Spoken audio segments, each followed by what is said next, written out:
sommes à la patinoire des Vernets à Genève.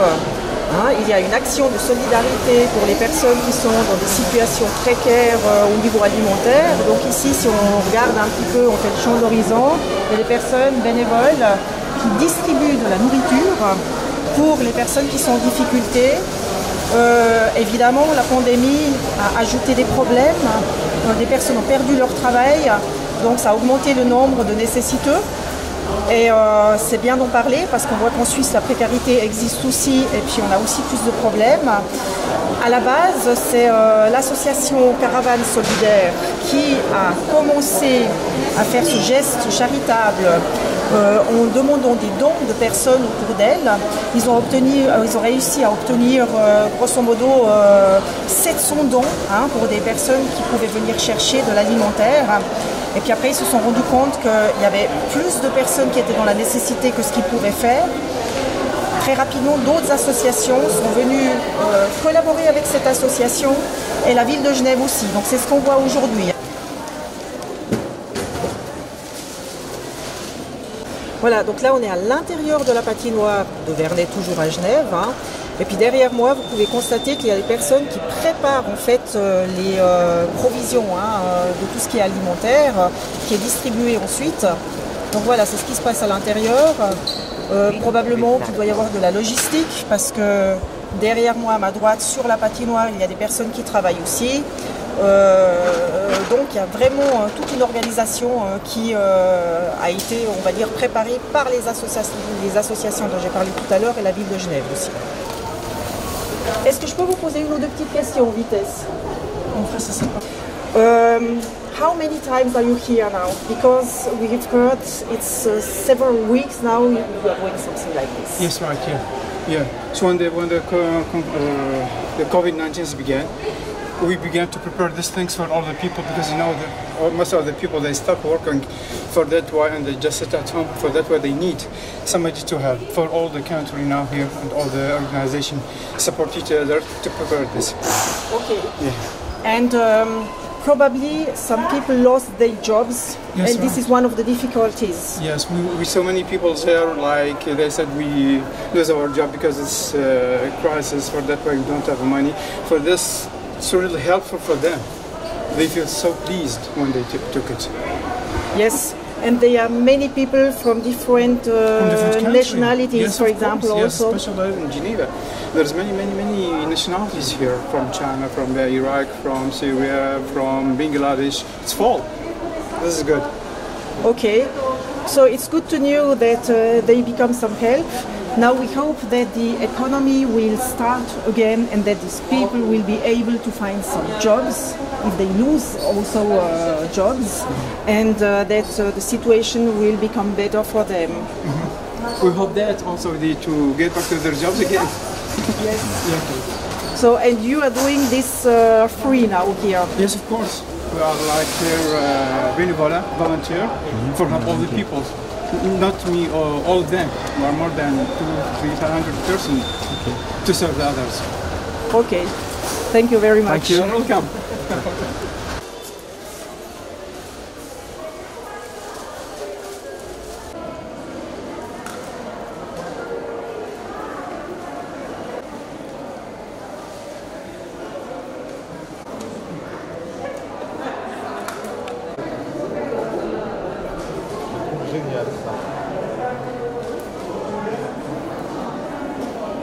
Des personnes qui avaient peut-être des soucis de santé avaient aussi droit à un support médical. Est-ce que vous pouvez nous en dire plus là-dessus?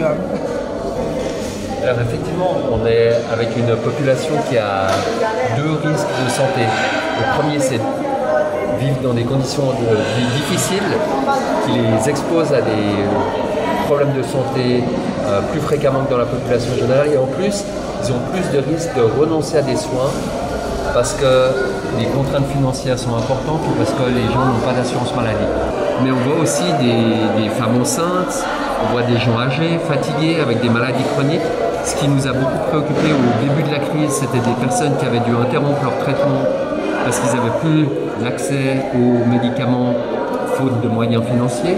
Et donc on s'est donné beaucoup de peine pour permettre aux gens de pouvoir reprendre les médicaments pour le diabète, les maladies cardiovasculaires, les maladies chroniques qu'ils avaient. Alors, nous avons un point, c'est notre consultation ambulatoire communautaire qui se trouve rue d'Oxtanger, donc appelée la CAMSCO.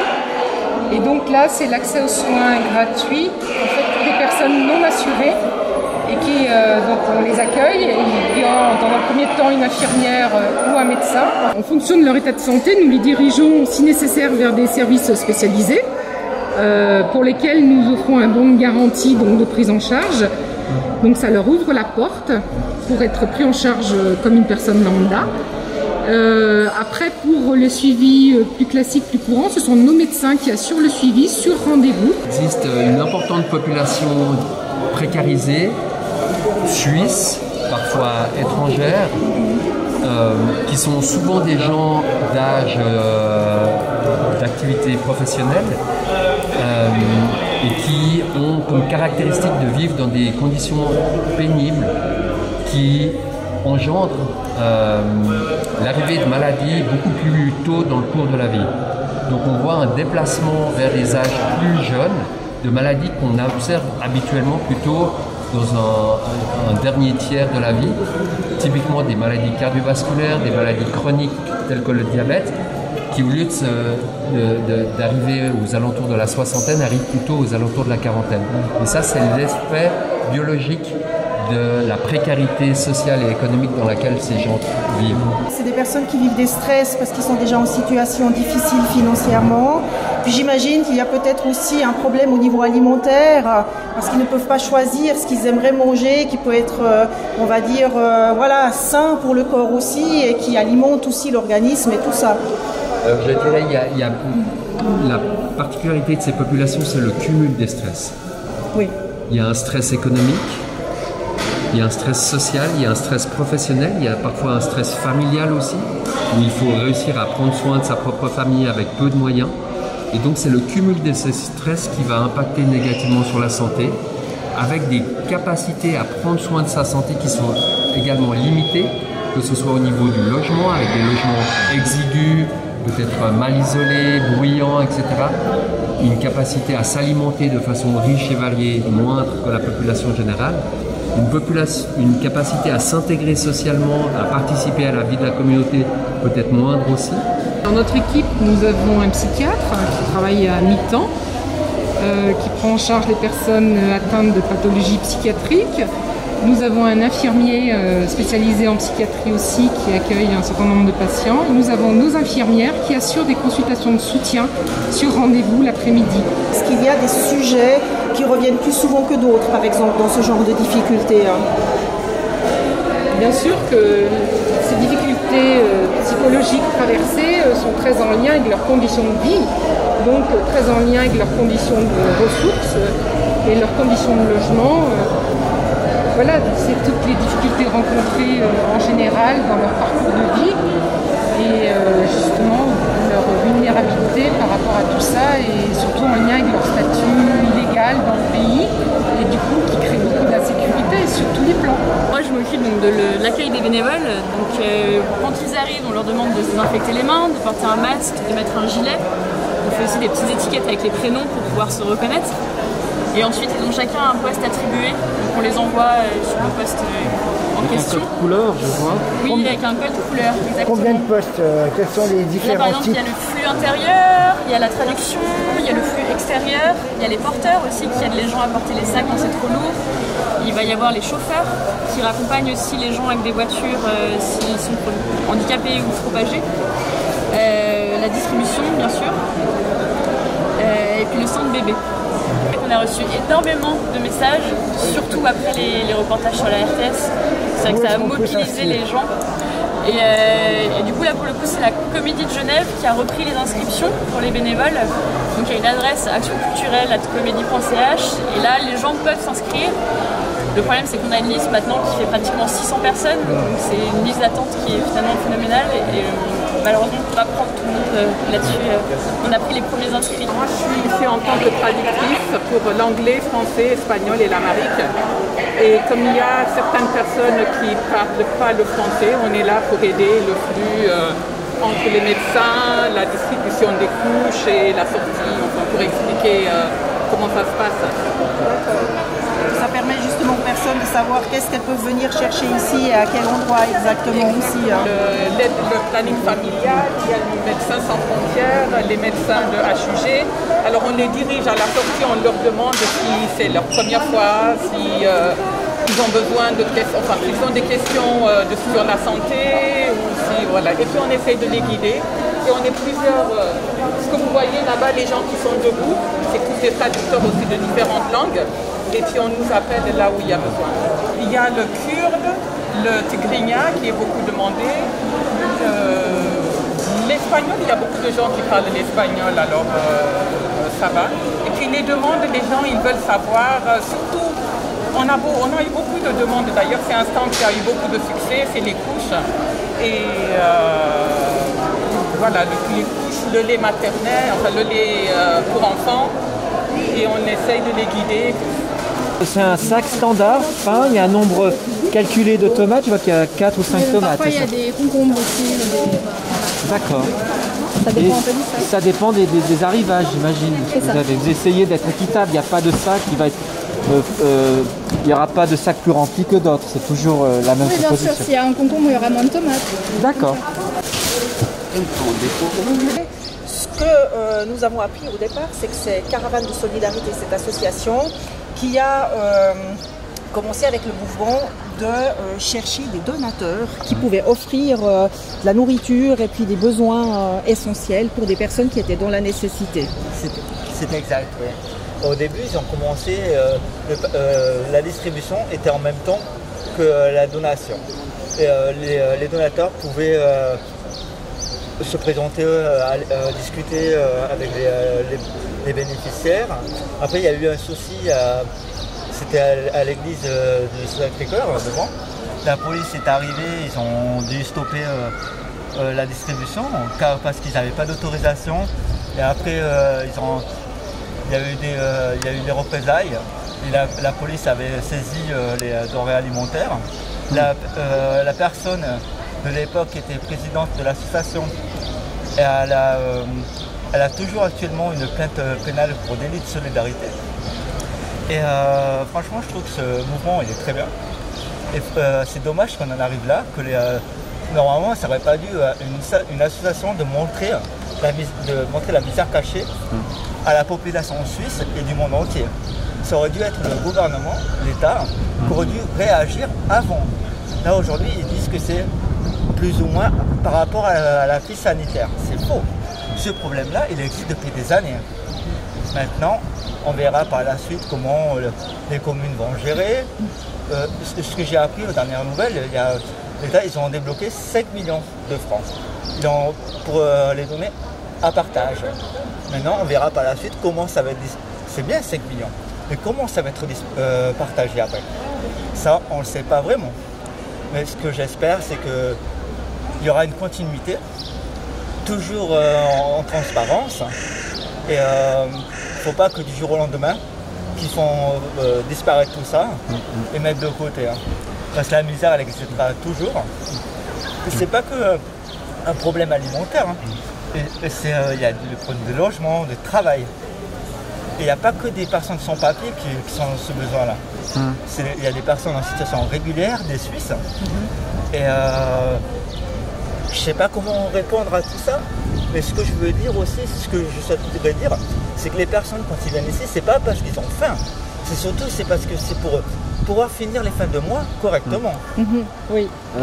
Maintenant que la ville de Genève a repris le dossier, est-ce que vous trouvez que c'est une bonne chose?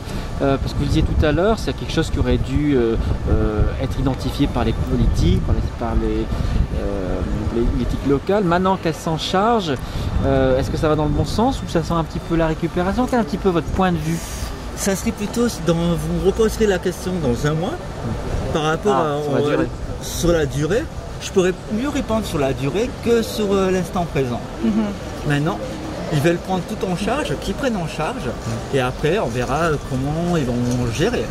Il n'y a que sur la continuité qu'on pourra voir comment ça va se dérouler. Une chose est sûre, c'est que si eux, ils se retirent ou font moins d'efforts, vous serez toujours là et vous reprendrez le mouvement. Moi, je suis volontaire dans la caravane. Je ne suis pas membre de l'association, je suis un simple citoyen volontaire de la caravane Solidarité Genève.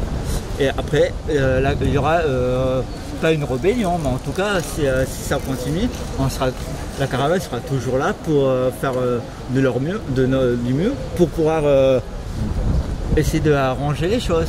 Citoyen volontaire de la caravane Solidarité, c'est depuis le début là, que ça a commencé. Donc sinon, il y a un peu plus de 8 semaines, je crois maintenant. C'est exact. Sinon, je connais les personnes depuis longtemps. Et en général, j'aime bien rester dans l'ombre. J'aime pas, et là, aujourd'hui, j'interviens en tant que citoyen. Je trouve pas normal ce qui arrive. Du coup, il faut faire agir, il faut donner le minimum qu'on peut donner de soi-même, il faut le donner. De Médecins sans frontières, oui. Et vous avez rejoint donc comme association ce mouvement depuis combien de temps? Depuis 7 semaines. 7 semaines. 7 semaines. L'association a fait appel à nous pour aider en fait, et ensuite tout un système s'est mis en place et nous on est venus en fait pour appuyer la partie logistique sur l'organisation. Comme on a l'habitude en fait de faire des distributions de nourriture dans d'autres pays où on intervient, rarement pour pas dire jamais en fait en Suisse, et surtout sur des contextes de distribution alimentaire. Du coup on a partagé en fait notre expérience. La caravane Solidarité en fait a tout organisé en termes de système. C'est-à-dire, elle a réussi en fait, à fédérer en fait des donateurs et des bénéficiaires. En fait, leur principe c'était que le donateur donne directement le sac en fait à la personne qui est dans le besoin. Donc c'est un concept effectivement qui n'est pas connu ailleurs. Nous on n'a pas participé au don à part de l'organisation. Comment ça se passe aujourd'hui, c'est que le vendredi, il y a un appel aux dons, donc des donateurs qui viennent donner, et on a cette gestion-là, on aide à organiser tout ça, comment réceptionner, comment faire les colis, et le lendemain, le samedi, en fait, recevoir les bénéficiaires, donc en 2 phases. La deuxième journée, c'est pour les bénéficiaires qui viennent récupérer les colis. Et tout ça avec le moins de risques possible en termes sanitaires, et le plus rapidement possible pour éviter que les personnes en fait attendent longtemps à l'extérieur ou sous la pluie ou sous le sol. Donc voilà, la bonne volonté ne suffit plus à un moment donné dans l'organisation. On veut faire du bien, mais en fait à un moment donné ça peut tourner mal en fait dans une distribution, et nous on l'a vu dans d'autres pays, c'est que si on n'est pas bien préparé pour faire une distribution, ça peut devenir catastrophique en fait, en termes de risque qu'on fait prendre aux bénéficiaires s'il y a une mauvaise organisation. Et voilà, nous on a partagé cette expérience-là, et depuis maintenant 7 semaines qu'on intervient. MSF en fait, en plus de la collaboration avec le HUG en termes médical, on organise tout le flux de A à Z en fait pour accompagner ce dispositif. Chacun avec un rôle précis et complémentaire. Ah ben clairement, ça veut dire, c'est pour ça que nous, bien sûr, on ne revendique pas le travail qui est fait là. C'est grâce, on va dire, à des personnes, des individus en fait qui se sont rencontrés à un moment donné, et qui a fait des individus de la ville, des individus de la caravane, des individus de MSF, du HUG, et chaque personne en fait a fait beaucoup plus que sa partie, on va dire, respective en termes de fonctionnaire, ou moi par rapport à MSF, par rapport à mon organisation, et tout le monde a mis du sien, et ça a créé cette énergie, on va dire, très positive, et chaque semaine on augmente ce triste record en fait de chaque semaine, c'est qu'on augmente à chaque fois le nombre de personnes, et ça c'est triste. En tout cas je suis impressionné depuis ces 2-3 mois d'intervention ici, pas que sur la distribution, de voir en fait cet élan de solidarité, ce réseau au niveau associatif, ce tissu associatif qui est super. Alors on nous dit qu'il y a 3500 colis, ça part vite, il en reste encore quelques-uns. Est-ce que tous les colis sont distribués? Est-ce qu'il y a des gens qui arrivent tardivement et qui repartent sans rien? Non. Ou Non, en Ou fait, il reste encore des colis? Comment ça se passe? En fait, ce qui arrive, c'est qu'à partir du moment où les colis réduisent, on se renseigne combien de colis il reste, combien de personnes dans la file, et en fait, on a un backup derrière. S'il n'y a plus de sacs, on a un système de bons qu'on distribue. Mais à partir du moment où on n'a plus de sacs, ce qu'on fait, c'est qu'on ferme la queue, mais vraiment au bout. Tout au bout de la queue. Pour pas pénaliser les gens. Non, il n'y a personne qui a fait la queue pendant même 15 minutes et qui n'a pas reçu. C'est pas possible. On ne ferme pas au niveau de la porte, on ferme vraiment au niveau extérieur. Donc voilà, c'est vraiment... Et ça, c'est arrivé à plusieurs reprises qu'il n'y ait plus de sacs, qu'il y ait des bons d'échange. Voilà. En fait, on a toujours été assez bons. On va dire toujours pareil, hein, on parle d'équipe et d'organisation, de se retrouver vraiment à la fin de la file et il restait une vingtaine de sacs qu'on a distribués à la fin parce qu'il y a toujours des retardataires, c'est parti. Et en plus parmi nos bénévoles, il y a des gens qui connaissent, bénéficiaires. Oui, tout à fait. Il y a des gens qui viennent aider mais ils sont aussi dans le besoin et ils rentrent dans les mêmes critères et du coup ils repartent aussi avec des colis. Mais en règle générale, toujours, c'est arrivé une seule fois où les gens sont repartis sans rien, c'est quand on a commencé en fait avec la caravane. La première fois, c'était dans une école où la ville a mis l'école à disposition et on a commencé. Et là, on s'est rendu compte en fait, c'était plus que 300. On avait préparé 600 colis, en fait c'était 1200 personnes qui sont arrivées. Et c'est là en fait ça a donné quelque part le tempo pour changer de lieu et depuis c'est un succès, encore une fois, un triste succès pour l'évolution de ce truc.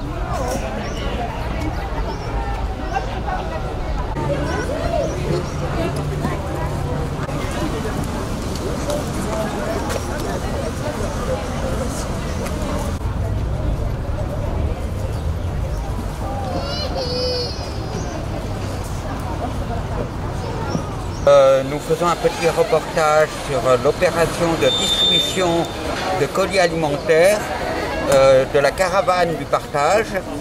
Et il y a beaucoup de monde déjà qui est venu. Alors nous allons ici devant la file réservée aux familles avec enfants et nous allons voir la dame qui compte les entrées. On va regarder un peu le compteur, nous en sommes à 2526. Nous avons trouvé un groupe de personnes qui a accepté de répondre à nos interviews. Et ces personnes viennent de Colombie, alors je vais essayer d'avoir leurs impressions en espagnol. Buenos días, vienes de Colombia y queremos saber cómo está aquí, si está fácil de tener cosas. En primer lugar, nosotros estamos dispuestos a servir a la comunidad de Ginebra y reconocemos el esfuerzo tan enorme que está haciendo la Ville de Ginebra, ¿no? También en facilitar este lugar para que se pueda hacer las entregas de la caravana de solidaridad. Reconocemos también que el Departamento de Cohesión Social también está apoyando ahora a la banca Partage, ¿no? Que también se ha puesto a la tarea de colaborar con estas ayudas y también reconocemos que en estos momentos de pandemia se ha aportado a la altura, por lo menos en darnos todo por las necesidades que necesitamos todos en estos momentos, ¿no? Nous avons une autre personne qui vient, qui est originaire du Venezuela et nous allons lui demander ses impressions. Bueno, en realidad nosotros estamos muy agradecidos por toda la gestión que han hecho en la parte alimenticia que nos ayudó bastante y bueno, esperamos que continúen eso porque ya queremos dejar de ser invisibles y tener un estatus legal dentro del país, pagar nuestros impuestos, pagar todas nuestras cosas y así en esa forma contribuir para el adelante. Nosotros estamos claros que uno de los países que da más ayuda en todo el mundo ha sido Suiza. Entonces, bueno. Estamos muy agradecidos con Ginebra por todas las ayudas que nos ha dado y la verdad nosotros queremos ser parte de Ginebra, queremos también contribuir, queremos no ser solo una carga sino también una ayuda para Ginebra y gracias por todos los aportes y todo lo que nos ha dado. Pues nosotros estamos muy agradecidos, muy contentos por todo el apoyo que nos han brindado. Para nadie es un secreto que para nosotros los sin papeles es un poco más difícil, pero estamos luchando por una regularización y queremos estar tranquilos como cualquier persona que tiene aquí sus derechos. Queremos eso para todos nosotros, lo mismo. Ya, gracias.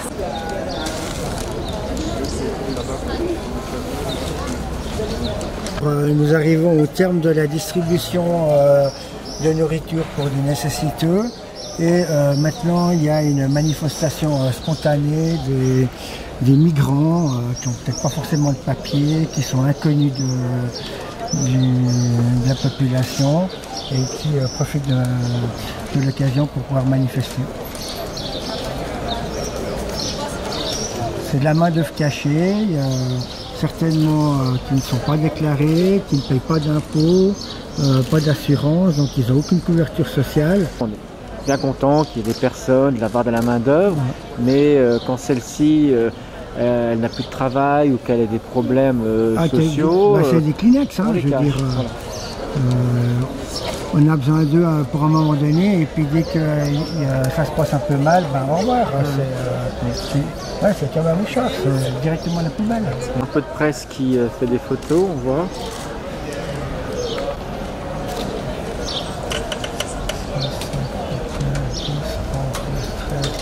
Maintenant, nous devons pouvoir assurer leur statut et c'est notre action pour demander l'ouverture de l'action Papyrus et une migration collective, une régularisation collective. Conocemos el esfuerzo que da la Ville de Ginebra para que se pueda hacer las entregas de la caravana de solidaridad. También reconocemos que el Departamento de Cohesión Social también está presente y está apoyando ahora a la banca Partage, que también se ha puesto a la tarea de colaborar con estas ayudas. También reconocemos que en este momento de pandemia se han portado a la altura, por lo menos para prestarnos las necesidades básicas. Nous voulons remercier la ville de Genève pour l'énorme soutien qu'il a apporté en mettant à disposition la patinoire de Vernet, également la cohésion sociale et l'association Partage qui vont reprendre les actions. Et nous souhaitons que les actions continuent, surtout que pendant ce temps-ci, l'aide qui a été donnée, elle était pour le soutien de les strict minimum, c'est là que ça va pour vivre et tout, mais par la suite, ce qui est souhaité, c'est une régularisation parce que tout le monde ici contribue d'une façon ou une autre à cette société-là, et puis personne ici veut être une charge pour la société, ils veulent plutôt contribuer, que ce soit à travers le fait de payer ses impôts, et contribuer d'autant plus à cette société-là.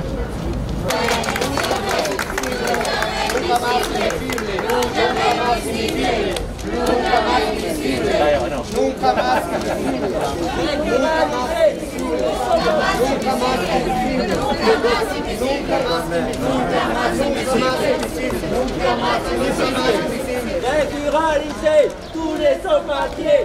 Régulariser tous les sans-papiers.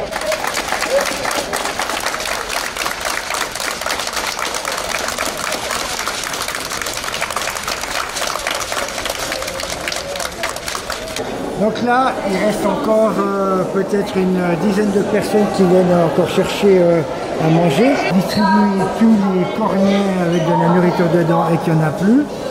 Toute personne qui a pu rentrer dans la queue sortira maintenant avec des bons d'achat. Voilà. Donc, ça veut dire que c'est un succès. Tous les colis ont été succès. Ça veut dire qu'on a dépassé les 3500 colis. Voilà. Je pense que la seule chose qui est restée, il n'y a plus de colis, donc ils sont en train de leur donner du désinfectant pour les mains. Je crois que c'est ça. Et des bons d'achat.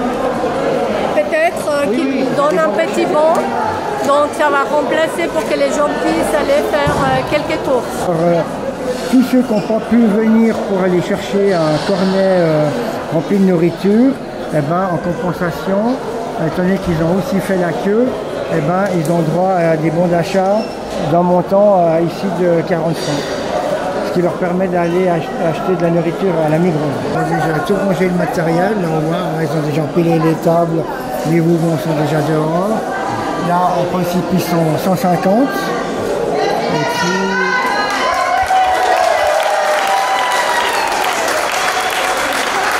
Je m'appelle Serge Mimouni, je suis directeur adjoint du département de la cohésion sociale et de la solidarité de la ville de Genève.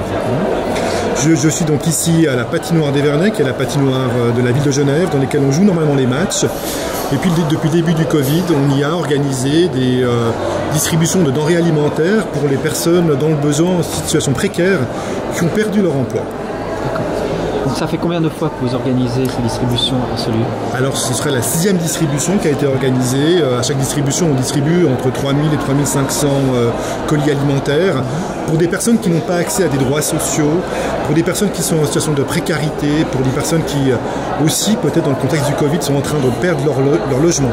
Vous êtes sensible depuis longtemps qu'il y a une certaine misère, qu'il y a des travailleurs précaires, qu'il y avait des gens qui étaient en difficulté, que les distributions de colis alimentaires se faisaient, mais elles n'ont jamais pris autant d'ampleur depuis cette crise sanitaire du coronavirus. Vous pouvez nous expliquer à quel moment la ville de Genève a décidé d'intervenir et puis comment ça s'est passé?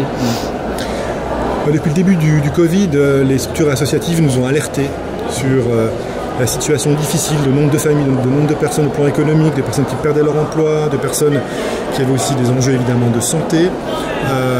Et au travers de ce dialogue avec le tissu associatif, nous avons vraiment été très attentifs à ce qui se jouait à Genève. Et lorsque la caravane de solidarité est venue vers nous, nous avons vraiment conscience qu'il y avait des personnes qui étaient en situation très difficile et qui n'arrivaient plus à se nourrir. Et nous avons décidé ensemble, avec l'aide de différents partenaires, de monter de grosses opérations de distribution alimentaire portées par la caravane de solidarité. Pourquoi? Parce que cette structure associative a beaucoup de liens avec les personnes sans papier, elle a beaucoup de liens avec les personnes dans le besoin, les communautés étrangères qui vivent à Genève, qui lui font confiance. Et au travers d'un simple post Facebook, on arrive à atteindre toutes ces communautés et organiser une distribution alimentaire dans la confiance. La ville de Genève a mis à disposition cette patinoire, mais également elle a mis à disposition des pompiers, elle a mis à disposition des travailleurs sociaux qui ont pu informer les personnes quant à leurs droits sociaux. Et puis elle a également mobilisé l'hôpital de Genève qui est venu sur site faire des tests Covid gratuits pour les personnes qui le souhaitaient. Jusqu'à 1000 personnes se sont inscrites, portées volontaires pour mener donc cette distribution. C'est énorme, puisque je crois qu'il y a 150 personnes et c'est déjà pas mal. Chacun a son rôle, parce que c'est une logistique assez complexe. Alors on a organisé en fait la patinoire d'Evernay, notre patinoire, en fonction des besoins de ce public. En fait, il y avait 3 besoins. Il y a le besoin de se nourrir, l'alimentaire. Il y a le besoin d'avoir une information sociale et comment on peut trouver des aides.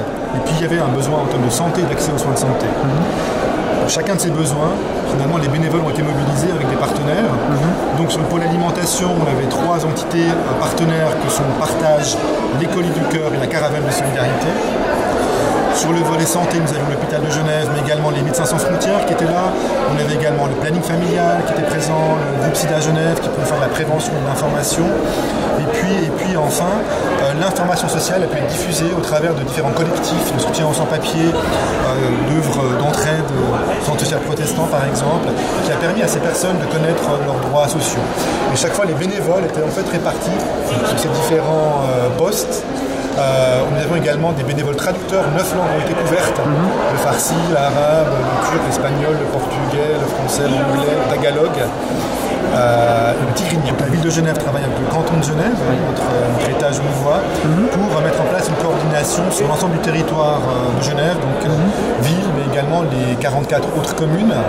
Et donc nous sommes en train de développer ce dispositif qui aura lieu dans différentes communes genevoises dès le 15 juin. Il y a une décision du Grand Conseil genevois jeudi soir, le Parlement genevois qui a octroyé 5 millions d'aides alimentaires, donc qui va avoir des moyens maintenant pour distribuer aux personnes dans le futur. Après, on se donne une vision à 3 mois, c'est-à-dire qu'on pense que la crise Covid a eu des impacts sociaux, que ces impacts ils vont quand même durer quelques temps, mais qu'il va y avoir une reprise économique, on l'espère, et en tout cas on se fixe jusqu'à fin août pour réaliser les prochaines distributions alimentaires, et on fera le point à la fin du mois d'août pour voir s'il y a besoin de poursuivre. Il y a également des Suisses qui sont demandeurs, des gens qui ont pris la crise de plein fouet, des indépendants, des gens qui vivaient avec des petits revenus. Et ne faites pas d'exclusion. Oui, effectivement, donc, il n'y a pas que des sans-papiers, il y a également un public suisse qui est à l'aide sociale, par exemple, ou des familles qui ont un faible revenu, une personne qui tombe au chômage, du coup, elle n'a plus que 80% de son revenu de base. Et voilà, c'est peut-être ces 500 francs qui vont manquer pour pouvoir s'acheter à manger. Et donc nous avons effectivement des familles suisses qui sont venues ici, donc ça a mis en lumière cette fragilité sociale qui a été déjà relevée par Caritas, qui a mené une étude sur le sujet et qui identifie entre 600 000 et 1 million de personnes en Suisse qui sont en situation de difficulté sociale. Donc des situations très hétérogènes et donc il n'y aura pas les mêmes réponses entre les personnes qui sont en situation régulière, des étrangères et des Suisses qui n'auraient pas dû être dans cette situation-là mais qui sont tombés dans cette précarité par la crise. Et effectivement la reprise économique serait la toute première réponse à apporter. Voilà, idéalement, il faut que les gens puissent reprendre l'emploi. Donc on espère que la reprise aura lieu pour ces familles, pour ces personnes, et qu'elles vont retrouver un emploi qui leur permette d'avoir une autonomie financière et ne pas devoir finalement faire une file d'attente pour se nourrir. D'accord. Donc, la semaine prochaine, c'est encore organisé sur le même principe ou est-ce qu'il va y avoir des évolutions au niveau de la distribution? Alors, dès le 15 juin, on va se retrouver dans les communes. Donc la ville de Genève assurera la distribution sur 2 sites. Et puis nous sommes en négociation maintenant avec 4 à 5 communes genevoises qui n'ont pas encore validé le concept final, mais qui feront également de même. Et donc les personnes seront réparties sur le territoire genevois selon leur code postal. Donc il n'y aura pas une diminution des aides, au contraire, mais il y aura une répartition, une réallocation, si on peut dire, dans la distribution pour que des gens, je pense qu'il y a des gens qui viennent peut-être de loin aussi, pour venir chercher. C'est ça. Donc on va réaffecter au plan territorial, au plan géographique, la distribution alimentaire, ce qui facilitera pour les personnes l'accès aux denrées. D'accord. Donc ça, dès la semaine prochaine. Dès le 15 juin.